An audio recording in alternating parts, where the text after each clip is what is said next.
Hello friends, అందరికీ నమస్తే అండి. Welcome to my channel.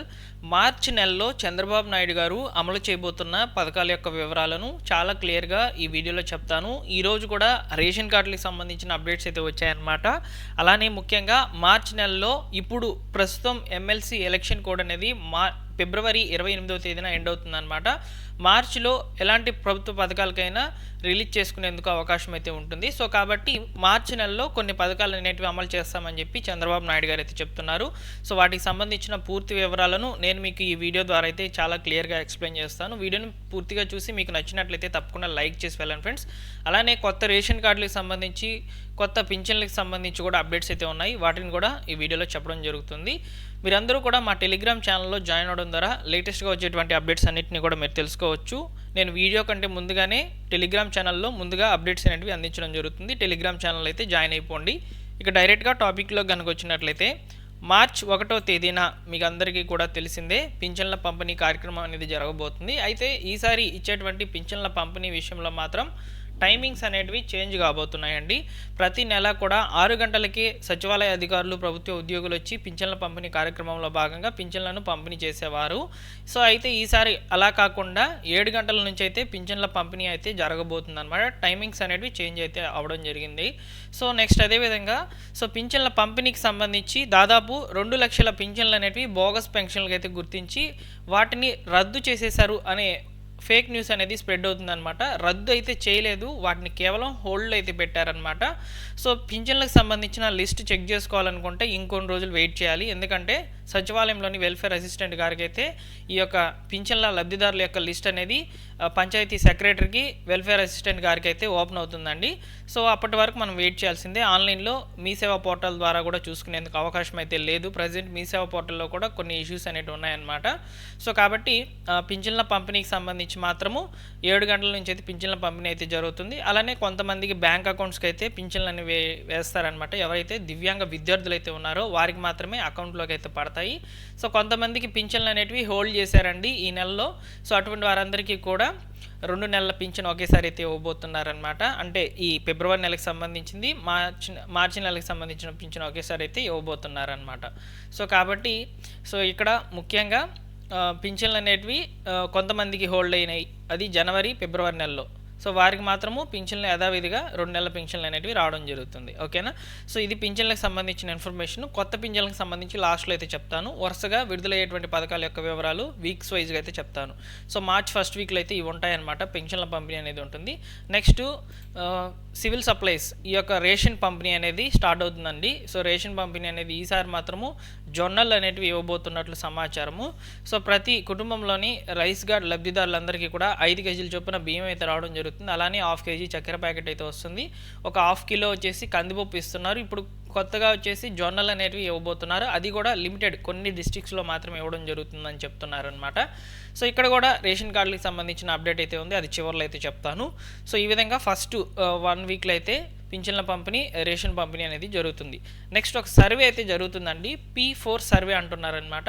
So మన యొక్క రాష్ట్ర వ్యాప్తంగా ఉన్నటువంటి నిరుపేదలకు సంబంధించి, అంటే అసలు ఇంట్లో ఏమీ లేని పరిస్థితులు ఉన్నటువంటి వాళ్ళని గుర్తించేందుకు ఈ P4 సర్వే అయితే జరుగుతుందన్నమాట. ఈ సర్వే అనేది సరిగ్గా జరగటం లేదని చెప్పి చాలా కంప్లైంట్స్ అనేవి వస్తున్నాయండి వీడియోస్ చేసినప్పుడు. సో ఈ యొక్క సర్వేకి సంబంధించి మనకు మార్చి నెలలో పూర్తి స్థాయిలో జరిగేందుకు అవకాశం కూడా ఉంటుందన్నమాట. సో కాబట్టి ఈ P4 సర్వే అనేది జరగవచ్చు. సో నెక్స్ట్ వచ్చేసి ముఖ్యంగా ఈ మార్చి నెలలో ఉగాది పండుగ కానుకగా వచ్చేసి మహిళలందరికీ కూడా ఉచిత బస్సు ప్రయాణాన్ని రాష్ట్ర వ్యాప్తంగా అయితే అమలు చేయబోతున్నారు చంద్రబాబు నాయుడు గారు. ఆర్టీసీ బస్సుల్లో మహిళలందరూ కూడా ఫ్రీగా బస్సులు అయితే తిరగవచ్చు అనమాట. సో ఇది మార్చి నెలాఖరులో ఉండేటువంటి ఉగాది కానుకగా అయితే ఇవ్వబోతున్నారనమాట. సో ఇక్కడ వరకు ఈ 3 పథకాలు మాత్రమే లాంచ్ అయితే అవ్వబోతున్నాయి మార్చి నెలలో.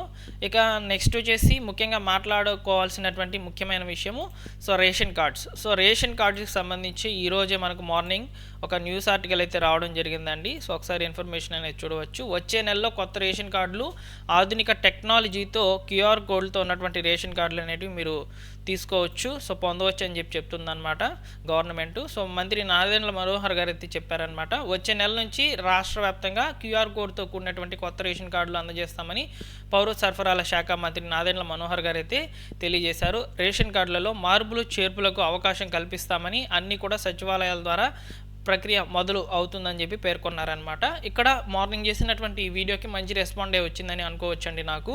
సో ఈ యొక్క రేషన్ కార్డుల విషయంలో చాలామంది కూడా అడిగినటువంటి ప్రశ్న, సో అప్లికేషన్ డేట్స్ ఎప్పుడు అని చెప్పి అడుగుతున్నారు. మనకు వచ్చే నెలలో అని చెప్తున్నారు కానీ డేట్స్ అయితే ఇంకా కన్ఫర్మ్ అయితే చేయలేదు. నాకు తెలిసినంత వరకు మార్చ్ ఎండ్లో అయితే మనకు ఈ కొత్త రేషన్ కార్డులకు సంబంధించిన అప్లికేషన్స్ అనేవి ఓపెన్ అయ్యేందుకు అవకాశం అయితే ఉంటుందన్నమాట. నెక్స్ట్ అదేవిధంగా ఈ రేషన్ కార్డుకి మీరు అప్లై చేసుకోవాలనుకుంటే సో ఆధార్ కార్డ్స్ ఉంటే సరిపోతుందండి. అదేవిధంగా ఫ్యామిలీతో దిగినటువంటి ఒక ఫోటో అయితే సరిపోతుంది అనమాట. సో ఇక్కడ ఇంకే డాక్యుమెంట్స్ ఇవ్వాల్సిన అవసరం లేదు, ఈ డాక్యుమెంట్స్ ఇస్తే సరిపోతుంది. ఓకేనా. సో నెక్స్ట్ అదేవిధంగా కొత్త పింఛన్ల గురించి మాట్లాడాలండి. కొత్త పింఛన్లకు కూడా మనకు మార్చి నెలలో అవకాశం అనేది రాకపోవచ్చు. ఎందుకంటే ఫస్ట్ రేషన్ కార్డులకు సంబంధించిన వెరిఫికేషన్ పూర్తి చేసేసిన తర్వాతనే మనకు ఈ యొక్క కొత్త రేషన్ కార్డులు వచ్చినట్లయితే అందులో లబ్ధిదారులకు సంబంధించి కొత్త పింఛన్లు ఇచ్చేందుకు అవకాశం అయితే ఉంటుంది. సో కాబట్టి రేషన్ కార్డులు ఫస్ట్ వస్తేనే తర్వాత అన్ని ప్రభుత్వ పథకాలు అనేటివి లాంఛనంగా రావడం జరుగుతుంది. ఇక్కడ మీరు అడగవచ్చు, ఫ్రీ బస్ స్కీమ్ అనేది కూడా ప్రభుత్వ పథకం కదా, దాన్ని ఎందుకు రిలీజ్ చేస్తున్నారని. ఫ్రీ బస్ స్కీమ్ అనేది దానికి ఎలాంటి ప్రూఫ్స్ అవసరం లేదు, జస్ట్ ఆధార్ కార్డు లేడీస్ అయి ఉంటే సరిపోతుంది అనమాట. సో ఆ డాక్యుమెంట్ అందరి దగ్గర ఉంటుంది కాబట్టి ఆ పథకాన్ని ఫ్రీగానే కాబట్టి లాంచ్ చేసేయచ్చు అనమాట. సో కాబట్టి ప్రభుత్వ పథకాలన్నీ కూడా కొత్త రేషన్ కార్డులు ఎప్పుడైతే గవర్నమెంట్ రిలీజ్ చేస్తుందో దాని తర్వాతనే ఒక్కొక్కటిగా అయితే రావడం జరుగుతుంది. అది కూడా మనకు మేలో వచ్చేసి అన్నదాత సుఖీభావ పథకం అయితే చెప్తున్నారనమాట. ఈ అన్నదాత సుఖీభావ పథకం ద్వారా రైతుల యొక్క ఖాతాలకు 10,000 రూపాయలు అయితే అందబోతున్నాయి అన్నమాట. మళ్ళీ వచ్చేసి 24వ తేదీన అంటే రేపటి రోజున వచ్చేసి రైతుల యొక్క ఖాతాలకు పీఎం కిసాన్ డబ్బులు అయితే విడుదల కాబోతున్నాయండి. ఇది కూడా మీకు చెప్పాలి. సో పీఎం కిసాన్కి సంబంధించిన డబ్బులు అయితే మనకు మార్చ్ 24వ తేదీన అయితే రైతుల యొక్క ఖాతాలకు పడబోతున్నాయి. మే నెలలో వచ్చేసి అన్నదాత సుఖీభావ పథకం అయితే ఉండబోతుంది అనమాట. సో ఈ వెబ్సైట్స్లోనే మనకు ఈ యొక్క అప్లికేషన్ ఫామ్ ఇచ్చేందుకు, అదేవిధంగా మన యొక్క స్టేటస్ చెక్ చేసుకునేందుకు అవకాశం అనేది రావడం జరుగుతుంది. సో నెక్స్ట్ వచ్చేసి తల్లికి వందనం పథకం కూడా నేను మీకు మెన్షన్ చేయడం జరిగిందనమాట తమిళలో. తల్లికి వందనం పథకం మాత్రం జూన్ నెలలో అయితే దానికి సంబంధించిన ఫండ్ అనేది రిలీజ్ చేసేందుకు అవకాశం అయితే ఉంటుందన్నమాట. జూన్లో అప్లికేషన్స్ తీసుకున్న మనకు ఎట్లేకున్నా ఆగస్టులో అయితే ఈ యొక్క పథకానికి సంబంధించి అంటే తల్లికి వందనం పథకానికి సంబంధించిన నిధులు అనేటివి విడుదలయ్యేందుకు అవకాశం అయితే ఉంటుంది. స్కూల్కి వెళ్ళే ప్రతి విద్యార్థికి కూడా ఏడాదికి 15,000 రూపాయలు అయితే ఈ పథకం ద్వారా అయితే రానున్నాయన్నమాట. ఈ విధంగా పలు రకాల ప్రభుత్వ పథకాలు అనేటివి మార్చి నెలలో అయితే విడుదల కాబోతున్నాయి. ఈ వీడియోలో మీకు ఇన్ఫర్మేషన్ నచ్చినట్లయితే తప్పకుండా లైక్ చేసి మీ ఫ్రెండ్స్ అండ్ ఫ్యామిలీ మెంబర్స్ అందరికీ కూడా ఈ సమాచారాన్ని షేర్ చేయండి. ఇలాంటి లేటెస్ట్ అప్డేట్స్ కొరకు మీరు మా టెలిగ్రామ్ ఛానల్ అయితే జాయిన్ అవ్వండి. డిస్క్రిప్షన్లో లింక్ అయితే అవైలబుల్లో ఉంది. సో లేటెస్ట్గా గవర్నమెంట్ నుంచి వచ్చేటువంటి ప్రభుత్వ పథకాల అప్డేట్స్ అన్నింటినీ కూడా అందులోనే నేను మీకు ముందుగా పోస్ట్ చేసి అప్లోడ్ చేస్తుంటాను. మీరు వెంటనే తెలుసుకునేందుకు అవకాశం అయితే ఉంటుందన్నమాట. ఓకేనా. Thanks for watching.